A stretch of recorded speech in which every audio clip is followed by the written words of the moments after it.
Assalamualaikum. Okey, sekarang Nurul berada di Darussalam Kota Pelajar. Ini tempat belajar Nurul dulu, okey. Nurul sambil-sambil tu nak baca komen. Assalamualaikum Nurul, selamat pagi. Alhamdulillah Nurul. Akak dah beli master pola dewasa dah dapat. Lepas ni nak beli master pola kanak-kanak pula kalau ada offer.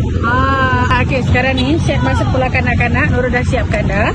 Daripada umur 1 sehingga 12 tahun.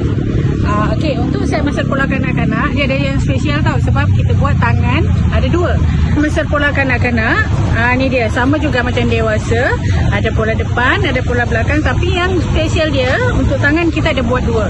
Okey, yang tajam ni, yang lebih ni, ini adalah untuk tangan puff, yang ini untuk tangan biasa. Comel kan kanak-kanak kalau buat tangan puff. Okey, untuk pola kanak-kanak Nurul tak bagi pelapik, tapi kita bagi dia collar. Okey. Kalau tak nak buat collar macam ni, boleh buat dengan kain serong saja. Dan satu lagi. Untuk set ni dari 1 sehingga 12 tahun. Pola depan, belakang, pola tangan ada 2, tangan biasa dengan tangan puff, dan juga ada untuk carta saiz dia.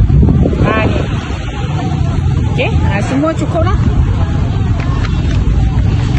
Jadi sesiapa yang nak dapatkan set master pola kanak-kanak ni, cepat-cepat klik link di bawah.